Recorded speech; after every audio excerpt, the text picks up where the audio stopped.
good to be with you on a very special paid edition of Narrative Live. We're doing something really different tonight. We haven't done this before at all.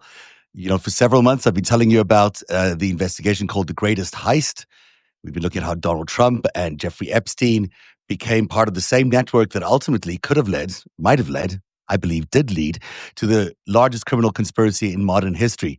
And this evening, I'm welcoming investigative journalist Patrick Lovell, who you also know as a producer and documentarian, and he did The Con, which is a great series, which we'll talk about later on.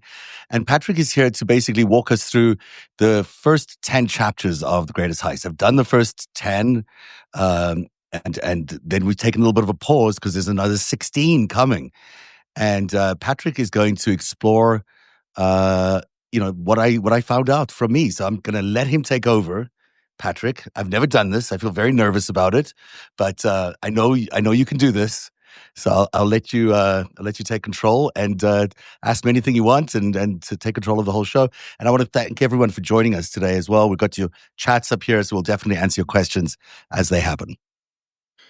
Well, first, I'd like to say thank you for the honor to be able to discuss this with you. I'm new to Zev, and I cannot believe that I just discovered Zev just recently. Because what happened was, in this crazy universe of social media and just how things happen and interact, I just happened to come into contact with the gentleman and his colleague and friend, Lev Parnas, and I started watching more of Lev's stuff, particularly on Substack, and suddenly I discovered Zev, and I was like, who is this guy? And the next thing I know, because I'm an investigative journalist and I've been a producer for decades, I started to look into who he is and what he does and how he frames his stuff. And one of the first things I came into contact with after I had discovered your wonderful colleagues, Olga and Dean, and I became a big fan of the Five Stack. In fact, Dean's online tonight as well. Hey, Dean, how are you? And Nick. Hi, Hey, Dean. Nick. Hey, everybody. I'm a big fan. And, I can't live without the Five Stack, by the way. And so I have that. Essential. It's essential viewing. Yes, absolutely. And just a quick background on me, a brief one. I've been an investigative journalist now for about 14 years. And prior to that, I mean, when we go back in the Wayback Machine, I studied journalism and political science in college. And I've always been in the mix of activism, and, one thing led to another, and my path led me into Hollywood as a producer. And so I had worked at Warner Brothers and Paramount Pictures.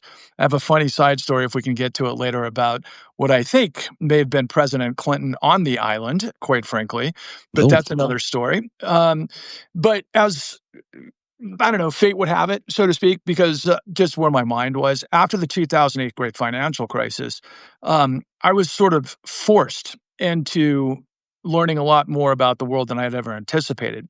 And in doing so, I became a journalist. That's no easy task, because journalism is hard work. Journalism creates, just endless amounts of being able to cross your T's and dot your I's and get the evidence and understand how you put, stories together. Otherwise, you're going to be vulnerable and you're going to get it wrong and you're going to lose your trust and your credibility and everything. And as time started to propel forward, I started to discover that most of media was in a death spiral, because it certainly wasn't adding up into the world that I was actually living in.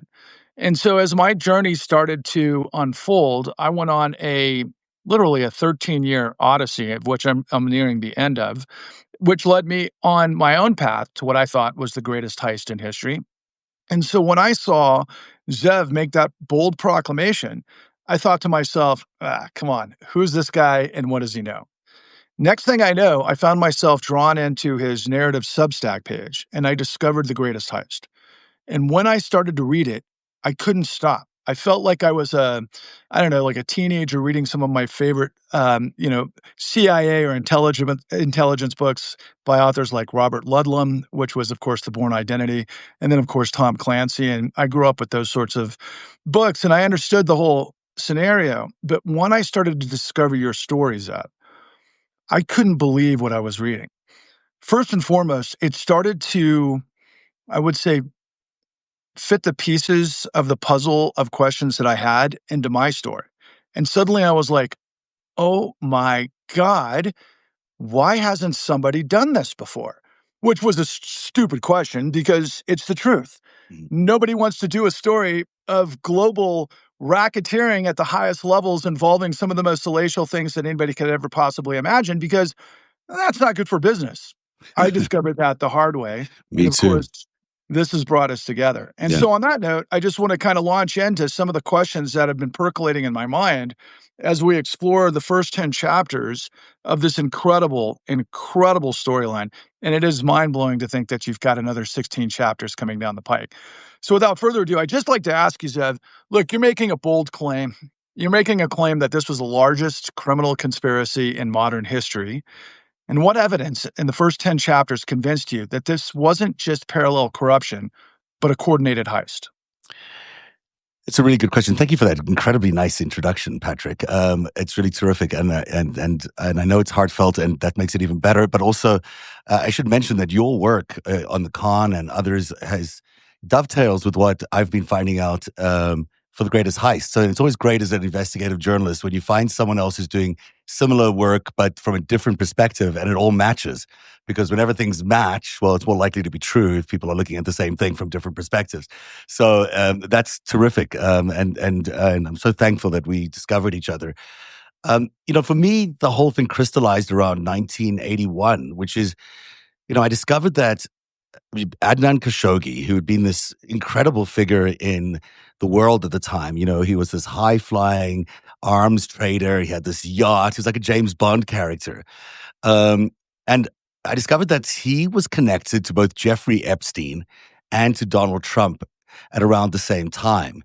And the likelihood of that, well, it's possible. Of course, New York's a very small place ultimately when you think about it. Rich and powerful people can bump into each other at the same time. But the more I explored the connections between Khashoggi and Trump and Khashoggi and Epstein, it became clear that they were basically being recruited by a network. And clearly, Adnan Khashoggi, who was, the uncle of the slain Washington Post journalist, um, Adnan Khashoggi was part of a network that was involved in Iran-Contra, which takes you all the way back to, you know, um, the the reports around the post-Watergate reports that curtailed the CIA's ability to do black covert operations around the world. That's an aside story. But, then that was probably the moment it crystallized for me that, oh my gosh, these two people, Trump and Epstein, were recruited by the same network at around the same time. Now, the likelihood of that happening is pretty unusual. And it turns out that Trump was influenced by Khashoggi in the building of the Trump Tower, and also in his very lavish penthouse, because he had a similar penthouse at the Olympic Plaza Hotel. So the Olympic Towers, I should say. That's where Khashoggi lived on the top floor. For a while, Donald Trump was also a resident there at the Olympic Towers, and just below them in the old mansion attached to that was the offices of the future Jeffrey Epstein and co offices. So not only were they co-located, they were also happened at the same amount of time, same period of time, but also connected to these extraordinary networks, which we'll find out later turned out to be a giant criminal syndicate. As a producer and someone who loves fiction and loves big blockbuster type of movies, when I was reading the first chapter, it was unfolding in a way that I was like, wait a second, this can't be real. I mean, it was absolutely extraordinary how you pieced that together, but it was like, oh my God, it makes so much sense. So take us back to the beginnings of when you started pulling this thread. What was the first document or connection that made you realize Trump and Epstein's relationship was operational, not social? It's a kind of a complicated question, it doesn't happen quickly. These kind of cultivations of operatives of assets or whatever take a long time. In Trump's case, it took 12 years.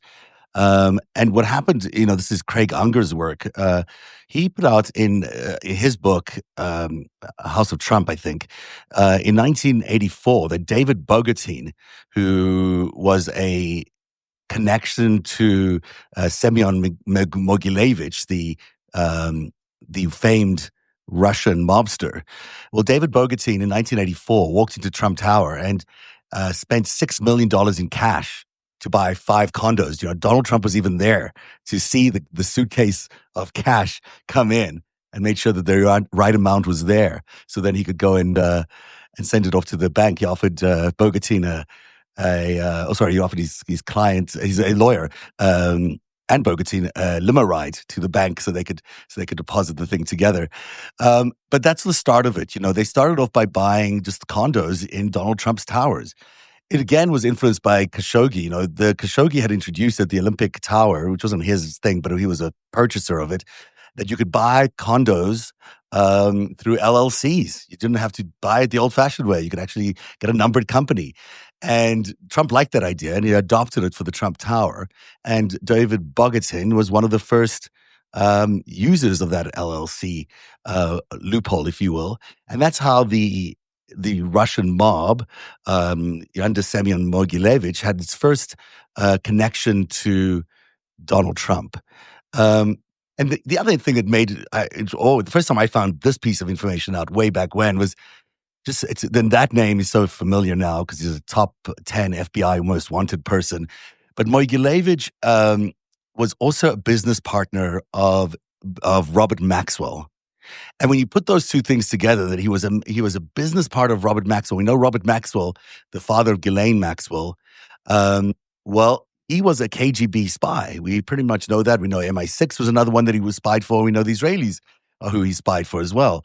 So the fact that you had this name, Semyon Mogilevich, show up in both the histories of Trump and the Russian mob and the history of Robert Maxwell and the Russian mob, that to me was a big indicator that there was something much bigger here than just someone buying a condo or two.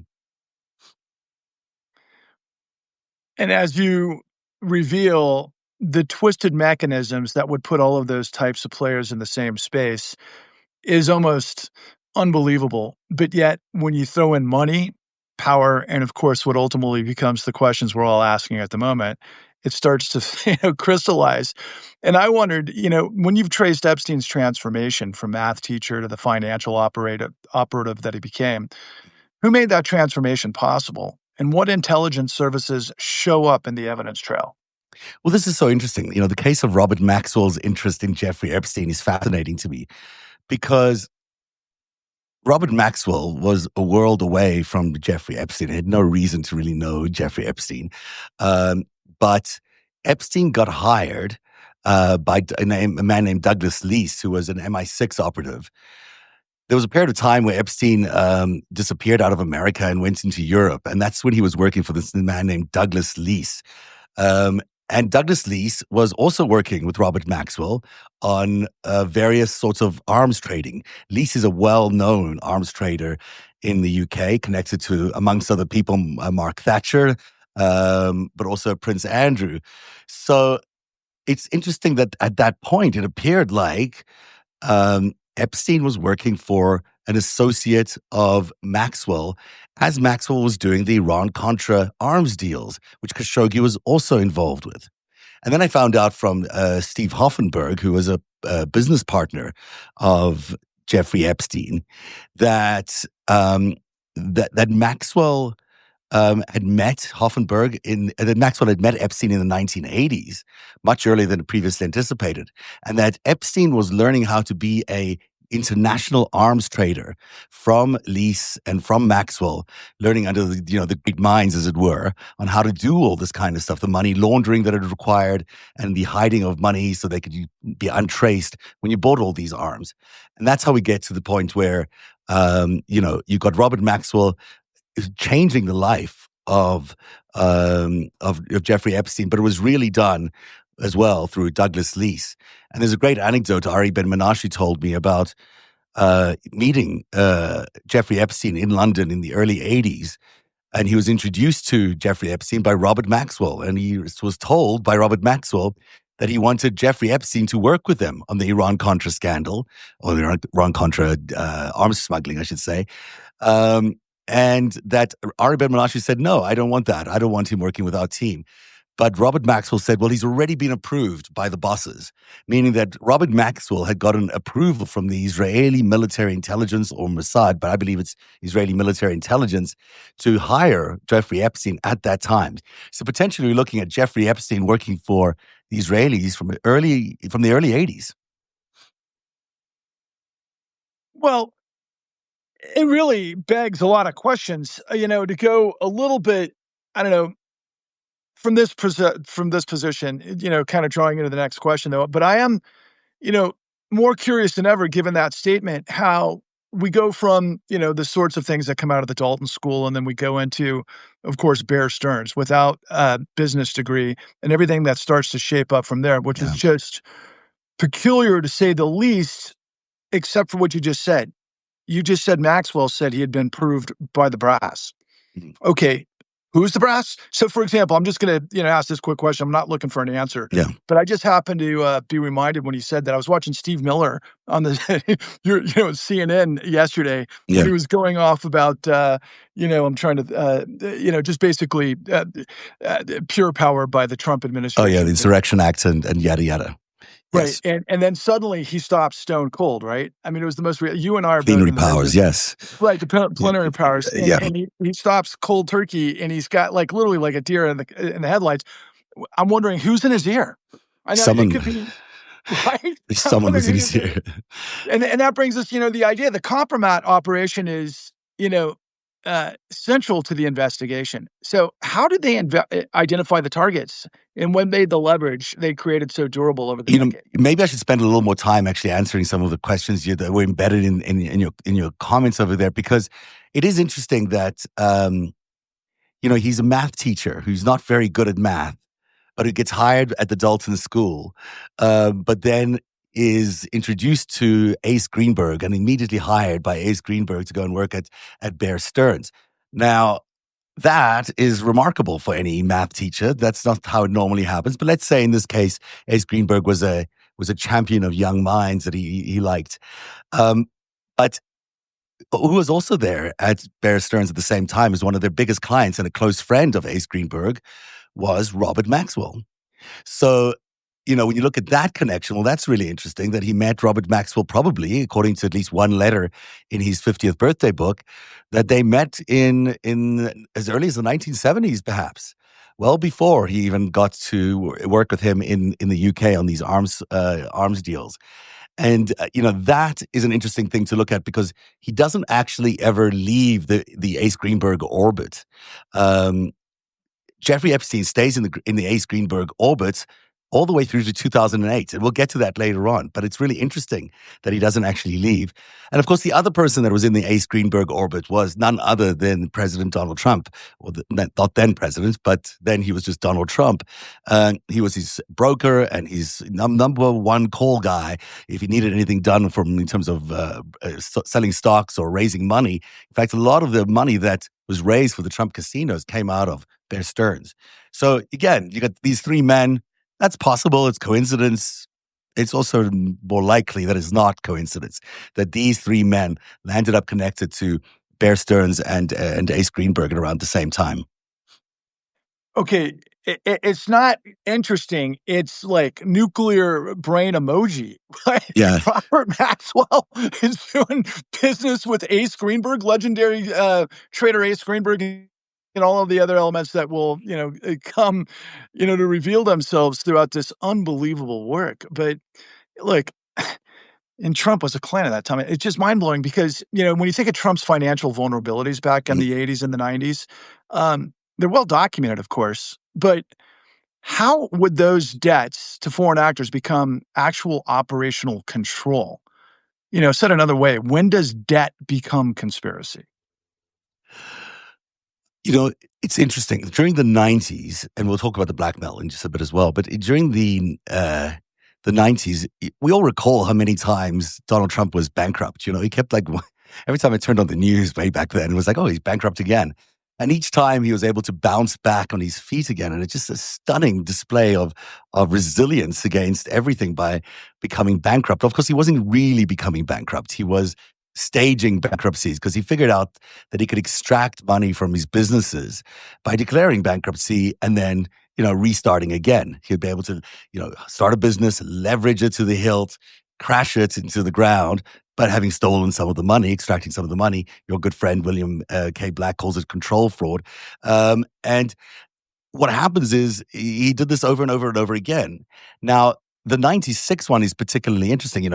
Trump visits Russia in 1987 for sort of a test run with Ivana, and they tour St. Petersburg, they tour Moscow, was supposedly for a hotel that they were trying to build, but it was basically the KGB putting them through the motions and trying to get some compromise on him, which I believe they did.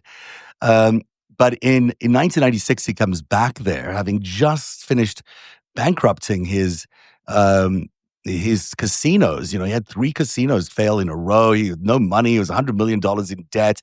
So, they couldn't even, they had monitors looking at how much money he spent every month for lunches. It was a very, very controlled bankruptcy that it was in. And yet he goes to Moscow with Leon Black and a couple of other sort of top-notch execs at the time. Um, and he comes back almost completely whole. He's back with $450 million. And also back on the Forbes 400 list. So you had a guy that was completely broke, completely devastated. And so who paid him that money? Well, you can assume that, he's in Russia. They're looking for assets. They've been looking at him since 1987, right? They've been monitoring his activities. In fact, our reporting put him at as early as 1983 that they'd started really monitoring Donald Trump. So between, that and 96, you got a period of time there where they really got to know who he was. And in many ways, including Ivana, by the way, was also a KGB, well, not KGB, but Czech informant through her father. But this is how he became owned by the Russians, how Trump became owned by Russia, is that they basically bailed him out of these bankruptcies when no one else would pay him any money, no one else would loan him any money. And he was like, well, I'm going to take this deal. I'm going to sell my soul to the devil.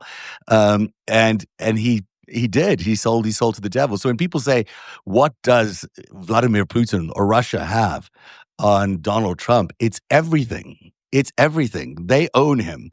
It's lock, stock, and barrel, everything. It's not just a P-tape or whatever. I'm sure they have all sorts of compromising material, but they own who he is. Yeah, Matt Taibbi, if you're listening, there's a lot more than your defense. I mean, that's one of the most mind-boggling scenarios of all. Of those of us in our profession, have literally gone turnkey in the last, 4 or 5 years, talking about compromat. I mean, these guys are the best in the world, I suppose, obviously between the Russians and the Israelis, and however that plays out with of course, all things Epstein. But look, you built this investigation on documents. You've got property records, you've got flight logs, you've got sealed court filings and intelligence reports. What's the single most incriminating document that appears in the first 10 chapters? Oh, that's a tough one. I think the reality of it is when I discovered that Ghislaine and Jeffrey had become the heir apparents to Robert Maxwell's empire, and knowing from my sources that Jeffrey Epstein had been working with Robert Maxwell up until the day he died on sorting out all his debt and all his messes that he was in. Although he was really stealing money, he wasn't actually in financial crisis. He was just stealing all the money. And and there's this famous story of after Robert Maxwell's death, Ghislaine is on the Lady Ghislaine, which is the boat that Robert Maxwell named after his daughter, and she's hurriedly telling the crew to shred a whole bunch of documents over, that she knew were critical documents. I'm told that some of those documents were Jeffrey Epstein related documents. They wanted no record of the fact that that when they finally appeared in America in 91, which is the story they told everyone, that there would be any history connecting Epstein to anybody before that. Now, we could prove that that's not true now, but at the time, that was remarkable to me. So that's certainly, that came from Steve Hoffenberg. Steve Hoffenberg is unfortunately passed away now, but before he died, he he was a very good friend of Jeffrey Epstein for a period of time until he went to jail for 18 years for Epstein's crimes. He was convicted of a Ponzi scheme that Jeffrey Epstein really took. Really did. I mean, he was a mastermind behind the scheme. But Hoffenberg went to jail for 18 years. He came out of jail, sort of a reformed man, a little bit of a reformed man, but I suspect he was also interested in having a little bit of vengeance on what happened to him. But he told me so many things about Epstein that really formed the spine of this particular story of the greatest heist. This stuff is not conjecture. It's from pieced together from people who knew Epstein really well, who was side by side with Epstein for 9 years in Hoffenberg's case. In Ari Ben Menashe's case, he was the handler of Robert Maxwell. I mean, these are not incidental people. These are people who were in a position to know, and they knew what they were looking at as well. What strikes me as obvious, but it bears at least some more introspection, is the Yeah. idea that the system failed repeatedly to stop this. Where did the protection come from? Who had the power to bury the warnings and shielded this operation for nearly 40 years? I mean, obviously, the intelligence operations that back these guys up, I mean, Ari Ben Menashe told me in no uncertain terms, so did Hoffenberg, that Epstein worked for Israeli military intelligence. That's the same group that Ari Ben Menashe worked for. It's the same group that would fall under Ehud Barak, who was the defense minister in Israel at the time.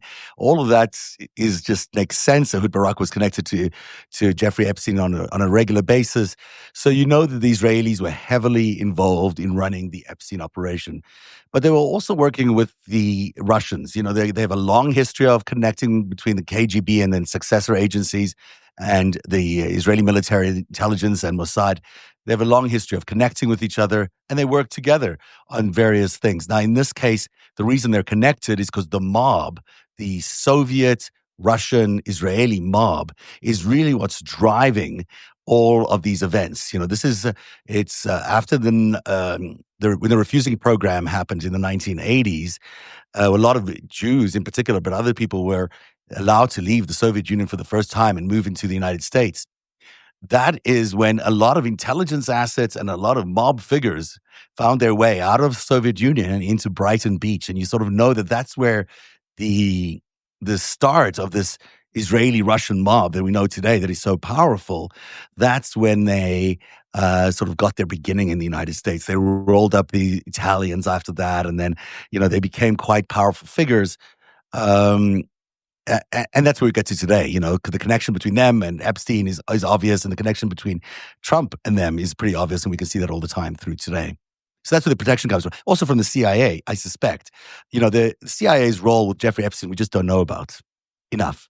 I hope they come out at some point with their files, because clearly some of the money that they had put aside for Iran-Contra went to Robert Maxwell. It was never paid back. So my understanding is that Robert Maxwell probably absconded with that money before his death, which means that money landed up going to Ghislaine and to Jeffrey probably. And so we don't know, we can't follow that money trail. It's, of course, as off the books as you can get. We talk about Iran-Contra money, but we know that it was never paid back. So I'm curious to know, there were various times when Epstein worked with the CIA on a number of things. We just don't have a lot of detail about that. And it's hard for me to speculate. Wow. Brighton Beach, it kind of brought me full circle to what we started with, because I discovered you because of Lev Parnas, who, of Yeah. course, moved here from the Ukraine to Brighton Beach. And, of course, you can tell, anyone can tell by talking to Lev and his story, that he kind of understood some things and was involved with a lot of other things. So, look, there's so much more we could discuss. Are we nearing being out of time? No, we got time. I got an hour here scheduled for this, so we can free flow or get questions from the audience. Or Well, wonderful, because see, one of the most intriguing things about this moment, just given what you've just laid out so deftly and brilliantly, and then been able to thread the needle, so to speak. But I'm left with wanting more introspection on some of the characters, which I'll come back to. But first and foremost, I just want to kind of talk about a sort of an entry point that I think is relevant. Okay. So earlier today, I discovered online that was released online that the representatives Ro and Thomas Massey, of course, of Kentucky, had written a letter directly to Jamie Dimon, the CEO of JP Morgan Chase, asking questions about his understanding of how $1.5 billion had been managed during a time that JP Morgan Chase had suspicious activity reports, for example, that didn't come to light for over 10 years. That was said directly by two congressmen trying to get to the bottom of this in the midst of everything else that's going on, right? So, and I hear you talk about this with your colleagues quite a bit, but I wonder if you could piece this together today, and then let's backfill how this works in terms of the greatest heist. So, here's the nation's largest financial institution that has a division for high net worth asset management, right? The idea, and I happen to work with the New York Times editor who just revealed this last week for the first time. And how long has this Epstein scandal been percolating that we don't have all of the answers to? And here, for the first time, was on the front page of the New York Times about a month ago from a fantastic writer by the name of David Enrich. David Enrich, as you probably are aware, happened to write the book called Shadow Towers, which is the Dark story of Towers. Was it Dark Dark Towers? Towers. I love David. Dark He's Towers. terrific. Yeah, we know each other as well. Yeah, my apologies. Dark No. Towers, which is what? Tell just It's the history of Deutsche Bank, and it's so influential because it is actually the story a lot of Jeffrey Epstein and Donald Trump because they were both clients of Deutsche Bank after 2013, if I'm not mistaken. But it's interesting that, and he does a great job. People should really read it. I mean, considering it's a history of a bank, it's remarkably gripping. And it's just because the story is a page turner with so many murders and things that flow through there that makes your mind blow. But it was interesting that, he also wrote this thing about JP Morgan in the New York Times. And both Trump and Epstein were clients of JP Morgan up until 2013. So you've got, again, these patterns that keep repeating. And Enrich has very carefully crafted the piece, and that's now led here to this incredible letter, which I find, this letter that comes from Congress is not just a let's have some evidence letter. It reads like a indictment. I mean, it's not just please send us some documents. It is what the hell were you doing for 15 years? Um, it's hiding all this money for this human trafficking operation. And why was there so many close relationships between the people at JP Morgan and with Epstein? It just makes no sense that there was so much, after the fact, after we knew he was a sexual predator, why was there so much contact and why did they need him so much? And there's various answers to that question. But what I love about most of this letter and some of Enrich's work is that the very notion that there'd be 1.5 billion or whatever it is of transfers that went through JP Morgan for Jeffrey Epstein just suggests that he is something other than just your typical, bounty hunter, whatever he described himself as. This guy was working on an international level, moving money around for arms deals, for other business deals, and also definitely for human trafficking of these teenage girls, which they knew about. I mean, there's no doubt that JP Morgan didn't know about it. They basically facilitated all this human trafficking. And this guy, Jamie Dimon, who's also a big supporter of Donald Trump and his, economic policies, surprise, surprise, is basically has for many years denied any knowledge of even knowing Epstein, which is ridiculous and is just ridiculous on the face of it. I mean, Jess Staley, who was a friend of Epstein's, was a big executive at JP Morgan, but also Jess Staley at one point had arranged for a meeting between Epstein and JD Diamond in this one email exchange. And JP Diamond never went, or they did go, but it was never revealed. So we never found out the truth about how close Jamie Diamond was to Epstein, or if they ever met. Well, Staley had an office right next to Diamond, first and foremost. He was being groomed to actually take over Yeah. the CEO role, the chairman role. And interestingly enough, Obama at that time was basically in the position to make sorry, uh, Jamie Dimon, Treasury Secretary during the Obama administration. Now, another thing happened at the time because, of course, as all of this was unwinding with Epstein, so too was the global financial system. The Mm. 2008 great financial crisis had become train wrecked. And of course, there's where our stories merge, but there's a whole lot more to that. But I want to backfill, with some of the questions that are lingering based on the first part of our discussion. So, if you wouldn't mind, can you please give me an overview of ContraGate, Of Iran Contra. Is that what you, is that, well, I Iran mean, it's a Contra? very complicated, actually, scandal because it involved trading drugs for arms on one side of the world and also buying arms for the Iranians. So, in order to support the Contras, this is a tough question. I should have prepared better for it.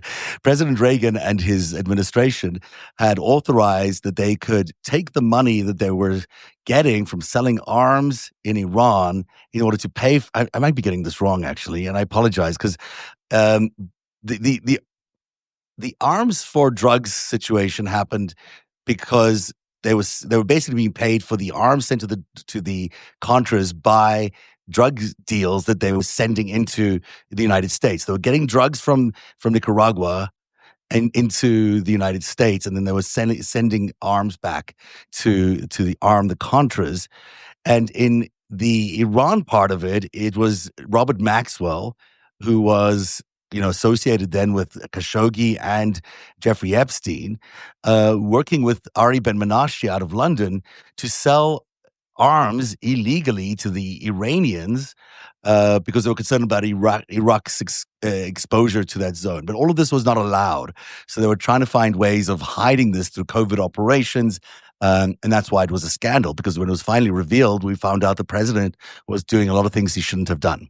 I'm not sure that's a very concise overview, but it's a difficult Oh, one I'm to be. sorry, I didn't mean to put you on the spot, but it No, dovetails into what's important about, yeah, obviously the greatest heist because, one of the key characters, in fact, the linchpin, the whole deal is Adnan Khashoggi, and he's a Saudi, but he finds himself in the Olympic Towers on that fateful day when all of the right players were there, including Trump.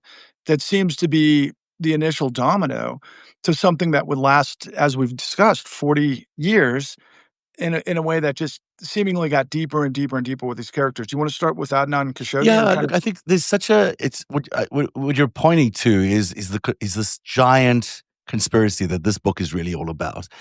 In that there is 40 years of them progressively getting more and more confident and doing tests and then implosions. Back in 1976, I believe, the Russians had decided that they were going to create a whole new strategy to target the United States.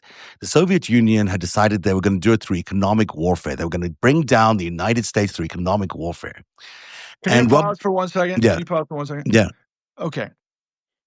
I want that to just saturate with the people watching this because I don't think anybody's ever made that declaration before that I'm aware of.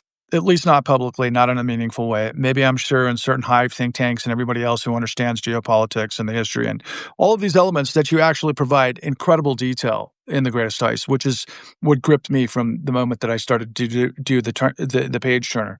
But to bring it full circle, what you've just said was that the Russians, the Soviet Union, was actually undermining the United States financial system as part of their strategy to do what exactly? to destroy democracy, to destroy the United States. They had figured out that the weakness of America's system was its freedom. And that once you could get into the capitalist system, if you got enough money and enough resources into it, you could implode it from the inside. And this is basically the strategy of what they did for the remaining, even after the Soviet Union collapsed. This is the operation continued. And Robert Maxwell was the key person that they tasked to move a lot of this money out of the Soviet Union into the United States, which he did through his own companies or through these mammoth amount of LLCs that he had. He had Bulgarian drug money coming in, you name it. He had all sorts of cash flowing through him. He took a 10% cut of everything. And the rest landed up in the West. And once it was in the West, it found its way into condos at Trump Towers or in through the casinos at Trump Tower at the Atlantic City. who washed, Trump washed this money for them. This was basically his job, was to be a money launderer for the Russians, and the other triads were there, and I think the Italians were there as well. And also, it was washed through various efforts of Jeffrey Epstein. So, the Maxwell money was thought to have been washed through the Towers Financial and other places. But the point is that they were infecting America. They had decided that by infecting America, they could bring down the system. And so they infected it with just a little bit of money at the beginning. It included money for the Iran-Contra affair. But all of this started, the money got multiplied because it's America and they could make money off it. And suddenly this influx of new money that showed up, they could buy influence with it. And it's grown and grown and grown and grown. In 1987, when the market crashed, um, I have it in the book that it was a controlled crash. That these network of men, who's a lot of them had interests related to Russia or other countries like the Saudis or the UAE or Qatar, they all worked together at least to benefit from the crash of 1987, and it did benefit them all. And the same thing with the saving and loans crisis, the way the savings and loan crisis mushroomed and then collapsed on itself. In each case, we see that they were there to be the beneficiaries of that. So in 1987, Donald Trump was the beneficiary of that collapse because he got the Plaza Hotel from Thomas Barrack. Yeah, that's how he got it. Tom Barrack bought it as a distressed sale in 1987, right as the market was crashing. Leon Black, another associate of Jeffrey Epstein and Donald Trump, well, he got a lot of the distressed assets out of SNL into his Apollo group. He's now become one of the richest people in the world since doing that, by buying all these distressed assets at a penny on the dollar. And also, interestingly enough, Jamie Dimon and J.P. Morgan were the beneficiaries of the collapse of Bear Stearns in the 2008 bailout that was engineered. So when you talk to people like William K. Black and yourself, you realize that the cause and effect of these things and the solution to these things are all connected. That the smart players are not only controlling the crash, they're not only benefiting from the stealing money from the bankruptcies, but they're also benefiting from the bailouts, oftentimes American taxpayer bailouts. And then they're buying all the distressed assets at pennies and then rebuilding. So you can imagine that goes on over and over and over again. You could start controlling a large amount of the American economy from a fairly small first investment by the Russians. Now you're speaking my language on a whole level of frequency, because I want to pick up on some of those absolutely shocking revelations that you just made, sorry, Zev. Happens all the And, time, don't worry. again, why I was just incredibly befuddled when I first started reading your material, because I've lived through all of this stuff. And some of the things that I had been questioning this whole time, because what I discovered was the nature of smash and grab. Let's just call it imperialism. It's been around for several hundred years. There's ways that you can load up debt onto civilizations, use their greed against them to be able to bankrupt them, and they get everything on the cheap. This isn't a new subject. However, it's a relatively new subject to the United States, but from the perspective, I had always thought, quite frankly, living through this stuff, and what got me started on my journey as a producer, quite frankly, was the original Wall Street film, right? Gordon Gekko, what that was all about, leveraged buyouts, inside information, all of those types of things. I was the Charlie Sheen character. I got taken for a ride around the block, right? Because I had to learn how this whole thing operates. And that's what it is a multi-dimensional game. And you start to go, okay, who's doing what for what within the casino? And who's got the leverage? Who's got these assets? And once you start to explore that, it morphs like a mushroom cloud. But never in a million years, Zeb, would I have constructed in my mind, even though I saw it the whole time, because I'm not as smart as you are. I'm not as connected as I you are. disagree. I know too little, actually. No. All to you, because it makes so much sense. Because look, I'm gonna backfill something that I think your audience could really appreciate and benefit from. So for my work, I've understood really pretty much every aspect of the 2008 great financial crisis and everything that's happened in the aftermath. But what's relevant with regards to this point in our dialogue is that there was an outfit that I've actually interviewed, and I've been inside their books, and I understand how they did this. I'm going to refrain from saying their name at the moment, but let's just put it this way. They were the ultimate vector for all of Western European banks. throughout the housing bubble in Ireland, in Greece, in Spain, and Portugal, and so on and so forth. And all of it was run through Russian money. Okay. Russian money that they put into the hands of our investment banks that were then throwing it into, of course, our securities. That's the next part of the story, right? Of course, Bear Stearns, Goldman Sachs, you name it, Lehman, Merrill, and Morgan Stanley, and all the rest of it. They were all part of these things. But what was really fascinating when I learned that was like, okay, wait a second. It didn't just end there. It was UAE, it was Saudi. It's all of this money and this leverage from around the world pumped into our system. But I knew everything we were doing in our system. But it was a giant setup. It was a giant rug pull. But I never Yeah, realized it was connected to foreign money giving us enough rope to hang ourselves with because of our absolutely. greed, because of our deception. And suddenly now the world makes sense. Do you want to pick up on there? Because when we go ahead. Yeah, I mean, you got people like Milken coming up with these products, and they were just basically, junk bonds. I mean, they were They worthless. were called junk They're bonds. called junk bonds, and people bought them as being valuable. But they came up with And all they these. and they funded all of Atlantic City. That was Yeah, the whole point. Yeah, go ahead. the world was funded on junk bonds in one period of time, and these are products that are created by people, oftentimes by the very people who will end up collapsing these products, that are basically Ponzi schemes. They act like Ponzi schemes. They operate like Ponzi schemes. Yes, you can make a lot of money on the way in, on the way up. When it starts crashing, it's awful for everybody. And these things got so big that they became too big to fail in some ways. That the governments had to step in with their bailouts. In SNL's case, it was 128 billion or something like that. That's a lot of money for the taxpayer to burden. But by the time it gets to 2008, as you and I both know, it climbs up to many trillions of dollars. We will disagree maybe on the actual number, but a lot of 40, 30, maybe $70 trillion, depending on how you look at it. And so this is what's going on at this time. These sectors are being ballooned by these products that are not real. I mean, they're real, but they're sort of artificially inflated. They collapse, they crash, the markets crash, the government jumps in and consolidates the shores up those sectors. Then all these distressed assets need to be sold off to anyone who will be willing to buy them.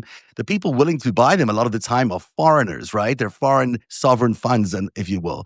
These guys are popping in, the Saudis, the UAE, the Russians, whoever, and they're picking up all this product for nothing. So not only have they created or participated in the creation of these fake credit products, they've also collapsed the system because they've stolen so much out of it by hyperinflating it through illegal Ponzi scheme.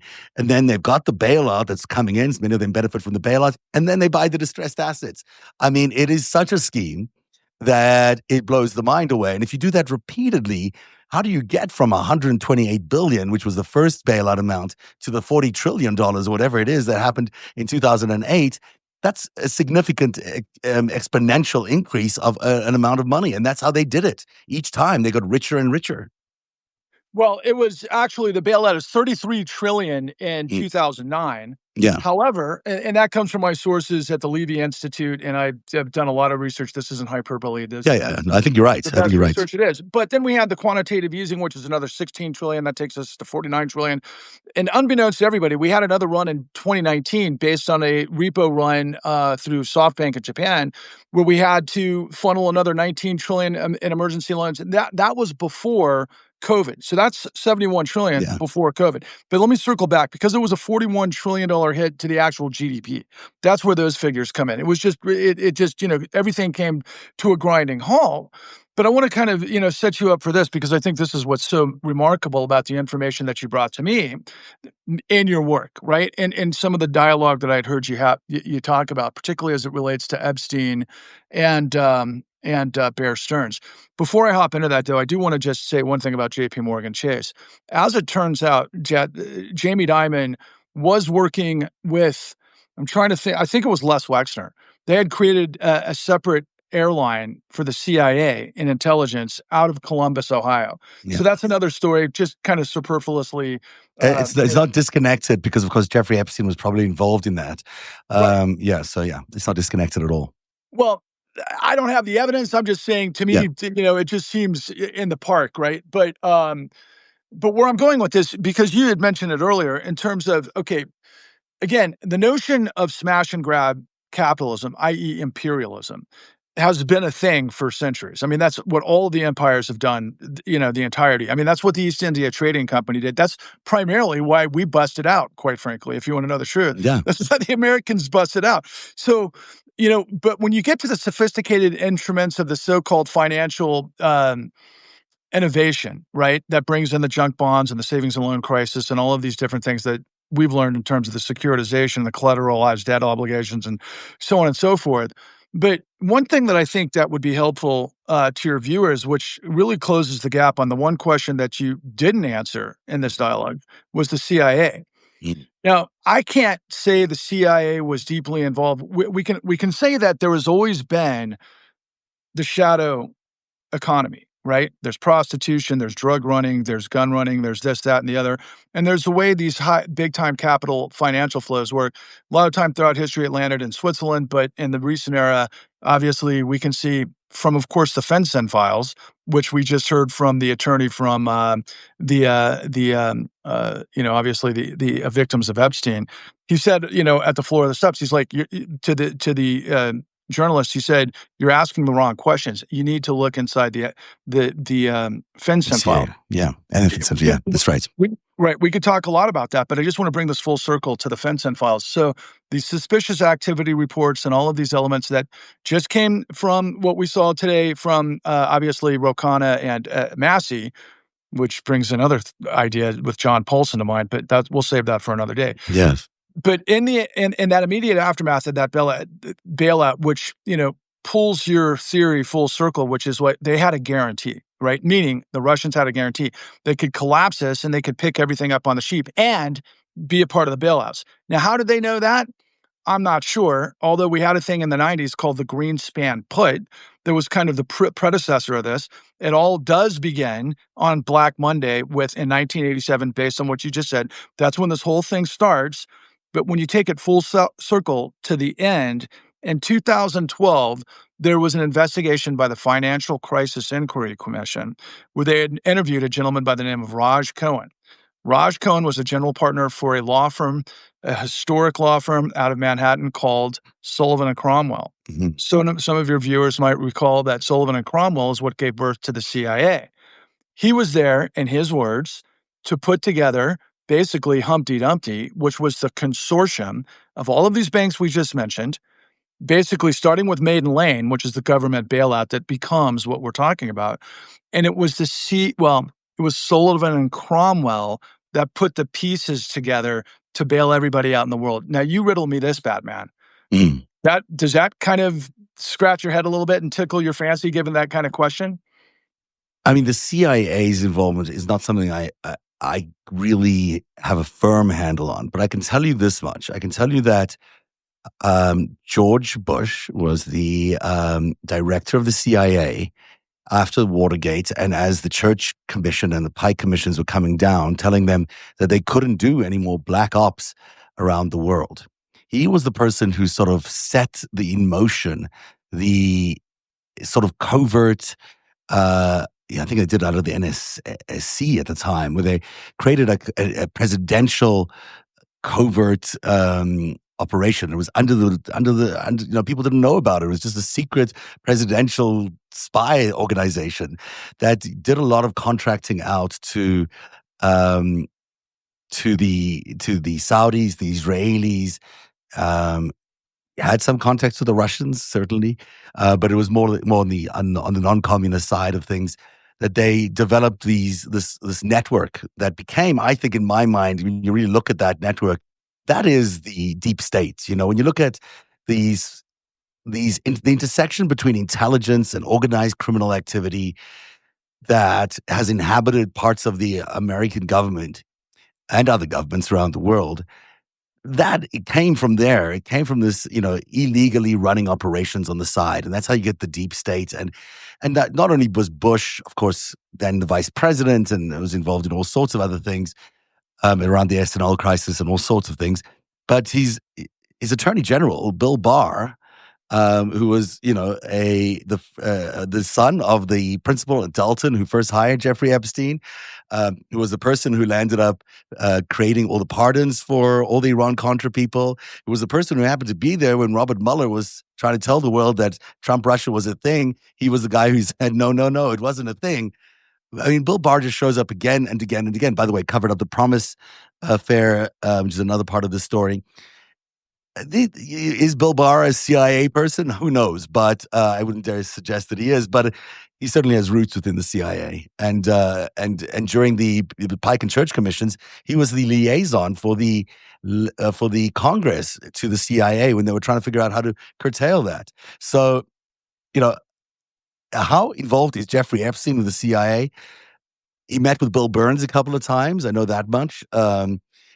Do I have any actual paper trail or anyone saying to me he was a CIA asset? No, but I do know that they benefited from his work. And someone in America gave Alex Acosta the awareness that Jeffrey Epstein was intelligence and to let it go. I mean, who did that? It was probably the CIA. Well, right, which was not in the letter today from Ro Khanna and, Massey. So there's that. But just final two questions from my, because I'm dying to see how you put this together. So obviously, the biggest player in this for me seems to be Robert Maxwell. Can you wax on just a little bit further about Robert Maxwell? But then I want to ask you a concluding question, which hopefully it's self-evident. But when we're talking about giving the United States enough rope to hang itself because of stupidity and greed, and you look at, well, who was the first mark? It might have been Donald Trump, and he's our president this many years later. Wow. Yeah, I mean, anyone who says I'm Trump sorry, it Russia's a seems too hoax perfect. is not paying attention because this is a long game that the Russians are playing. This is a 50-year operation. Imagine that. Imagine having the continuity of mission to know that you're going to have to pass this through generations to get it done, and how brilliant that is in terms of its, efficacy. But you know, in America, we don't think like that. We tend to think in much shorter periods of times. We look for more instant gratification from missions and whatever. So we're not thinking 50 years down the line, we're going to plant an asset in Olympic Tower and we're going to make him the president of the United States 50 years later. I Right. mean, no one does that in America. So I don't think. So that kind of different view of timeline and that patience and that cultivation, which is easier to do, frankly, in a one-party state, is how you get these guys like Epstein and Trump doing all sorts of terrible things for so long with impunity, not having ever to face any criminal justice because they're constantly being allowed off. So I don't know if that's answers, but you asked me about Robert Maxwell. Robert Maxwell's a larger than life figure, of course, but also, not only was he the publisher of the Daily Mirror, he worked for the KGB as a key asset. Um, he was part of this economic warfare mission, but he was also a key part of the Refusenik operation to get the Russians or the Soviet Jews, I should say, out of Russia into America. And that was a bit of a Trojan horse, that whole thing, because it contained a whole lot of organized criminal activity and intelligence figures, which landed up on our shores in Brighton Beach and started their own world based on their old rules from their previous countries. Yeah. Wow. Yeah. I just one last question here because I could go on for hours and hours, but Mm. I'm just curious. Can you remember what you wrote? Because I remember rereading this. I think I've read the Greatest Heist now 4 times, Oh, and wow. it gets more interesting every time. I mean, it's just like the details. I can't espouse to your viewers and everybody else who'll happen to see this downstream how incredibly effective a read it is with just incredible details. And one of the details that I've found, God, there's just so many of them that are coming to mind now. But we were talking about Robert Maxwell, and we were talking about the nature of, like you had said earlier in this dialogue that um, Ghislaine and Jeffrey had actually a relationship much, sooner than everybody is realizing at the moment. Can you kind of explain what that means? Well, this is something we found in the 50th birthday book. Ellie Leonard, who was a Substacker as well, helped me find this. Um, in the 50th birthday book that Ghislaine created for Jeffrey Epstein, there's a note from a colleague of Jeffrey Epstein's from Bear Stearns saying that he had introduced basically Bob Maxwell at the time. They called him Bob Maxwell to Jeffrey Epstein in the 1970s. And then there's this curious question that follows in that birthday book. Is that when you met his teenage daughter? Question mark. So it's not confirmation, but it's certainly, you know, it suggests that there is an very early relationship between Ghislaine Maxwell and Jeffrey Epstein. And when I read that, it reminded me that Ari Ben Menashe out of the blue told me, Robert Maxwell also liked girls on the young side. They would have bonded over that. And maybe he just said that because, he was just thought it was an interesting piece of information. On the other hand, he's not that kind of guy. He puts information in places that, he expects you might find them. And so that really struck a chord with me. It made me wonder whether that human trafficking operation was also inherited to a piece of it. And maybe even Ghislaine is part of that. I don't know. I mean, it's hard to speculate, but it is interesting that they both had the same sort of interest. Right, and there was a whole lot of money that, Robert Maxwell had aggregated from some different sources, seemingly right before he was found drowned, right, in the Mediterranean? Yeah. Yeah. I mean, it's really, his death is so fascinating to me. You know, whether he was killed by Mossad, which is the most likely scenario, or whether he was killed by somebody else or whether it was just suicide, who knows? It's unlikely suicide. I think he was threatening them with releasing a lot of information about his work for Mossad, and they weren't having any of that. Likewise, Epstein, and we found out today that the investigation around Epstein's death was incomplete, that there was no real investigation done on Jeffrey Epstein's death. Well, he was also talking about his secrets with Israeli military intelligence at the time of his death. So, it's probably not something they like their agents to do. On the other hand, I think Epstein and Maxwell had devised the whole plan to move all that money that Maxwell had collected and moved it into the next phase of their project, which was in the United States. Well, I'll just make in a closing comment here that given what we're seeing at the moment from, obviously the mergers, the mega mergers and acquisitions that we're seeing. Larry Ellison, of course, the CEO of Oracle, whose largest client had been the CIA for the last 4 decades, and of course, he's now the richest man in the world. And we've got the consolidation of Paramount through the mega merger and acquisition, and all things Trump behind the scenes. And now they took over TikTok, and now we've literally got the other news division within Time Warner and everything that's going to come CNN, yeah. after Elon already has, the platform, the Goebbels platform for Steve Miller Goebbels. I mean, this techno-feudalism, corporate fascism is the result of everything Yeah. you're talking about. And it's global. And I would just encourage everybody to don't walk, run as quickly as you can before somebody tries to put the kibosh on this information that Zev is bringing to the world, because it's extraordinary. And I can't wait to see what the next 16 chapters unfolds, because I'm still, trying to catch up with the first 10. It's some of it's going to be informed by your work at the con, because what you have done so elegantly in the con is talk about the 2008 collapse and how that happened, and then also the bailout around that, and all of that research is so useful and brilliant in its and how it helps me just to overlap some of the stuff that I've been looking at, because it just completes so much of what's needed to complete the story. So I look forward to collaborating with you on some of that and seeing how we can expose the truth on this remarkable story, this 40-year heist, this 40-year crime that is still ongoing, by the way. The thing that people need to remember is that this crime didn't end yet. We're still in the throes of it. There's a crime going on right now in the United States, out of the executive, out of the White House, and it's going to steal all our money. I mean, that's about as plainly as I can say it. And people are still thinking we're dealing with a normal presidency here, and we're not. We're dealing with crime in progress, and that's the reason they're delaying and delaying and delaying the Epstein files. Well, let me ask you and your audience. So, if you can imagine this scenario, if you had a crackhead, right, and you gave him the combination to a safe filled with endless levels of crack, Mhm. what do you think is going to happen? You know, it's pretty obvious. It's pretty obvious that this guy is a addicted to money. He's addicted to power, and he doesn't have the ability to necessarily tell the difference between what is legitimate and what isn't legitimate. And he is in the process of doing some of the most benign, malign stuff you can imagine to America. And I think that's become very clear to people.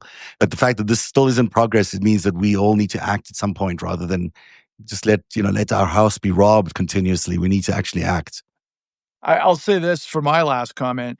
I just want everybody to hear these hashtags because we do have all the answers that are happening now. Lisa Cook, Letitia James, mortgage fraud, Donald Trump, Putin, Epstein, the Federal Reserve, the Supreme Court of the United States, John Paulson. When you have all those pieces, my friends, you can see the world clearly. And we'll do many other shows. I'm sure we'll do stuff on your channel as well on YouTube. Tell people where they can find your channel because it's useful for them to catch up on a lot of these things.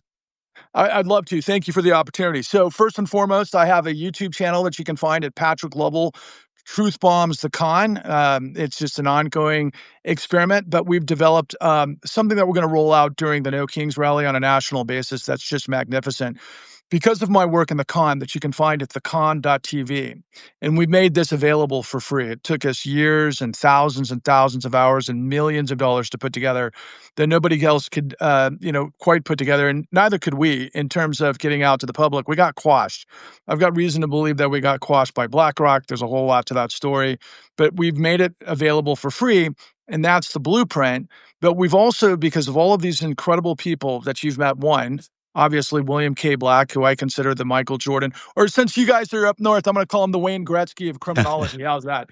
We don't And like Wayne Gretzky anymore. But oh, okay. okay. Well, yeah, true. Okay. Well, wait a second. You just had what's his name? You just passed Wayne Gretzky as the all-time scorer, whose name eludes me. So I anyway, know nothing about sports, unfortunately. I've seen that. You don't know that much about baseball, which your colleague Dean makes me really laugh when you guys I, talk about that. it's his But joy every day to embarrass me about that. Yes.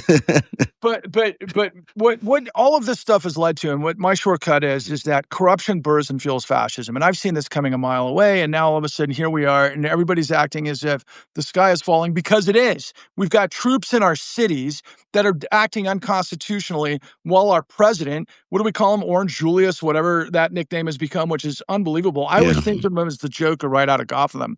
But this guy's already looted north of $5 billion. I think he just got $90 million in settlements from the likes of ABC and Time Warner and CNN and all of the rest. All of the stuff is just basically looting from the system to basically steal further and further and further, which he's been doing and grifting for the last 4 decades. And And it's like, crypto. what's I mean, that? crypto is going to be the next product that they, basically are going to try and bankrupt America on. So, anyone's invested in crypto, think twice about what that investment is really going to do to the American system. It's no different than the other over leveraged, unreal things that have been created in the past. If they did all this stuff before to steal tens of trillions of Yeah. dollars, what do we think's next? Yeah. So I mean, literally the guy, and to your point, it's like, okay, wait a second. Is it possible? I mean, you think back to the 70s, the Manchurian candidate, and some of these things I talked about earlier, Robert Ludlum and all of these other things. But it's like, could it bear out that we could elect a president who's the stupid whisperer that could literally sabotage and destroy the American economy? Yeah, we did. We That's did. I mean, rhetorical. That's a yeah, I self-evident. mean, it's rhetorical, but it's interesting. The tariff thing, I just because it's worthwhile just talking to people about this. But the tariffs are designed to really tank the U.S. dollar, and they really are going to do that through stagflation. And because it's a delayed mechanism, what we're going to get is income coming in through the tariffs right now, but we're going to pay for it on the back end again through inflation. So we're paying now through the tariffs, but we're going to pay at the back end as well through inflation. That is going to help precipitate the collapse of the US dollar. And if the US dollar collapses, guess what they're going to have in the wings ready to go? The cryptocurrency, Bitcoin and what have you, and the sovereign funds is going to save America. And it's not really going to save America because it's going to be an empty thing. It's crypto is going to collapse the minute it reaches a certain point. All the initial people who had their money in it are just going to pull it, and it's all going to tank. Who will be left holding the can? The American people again.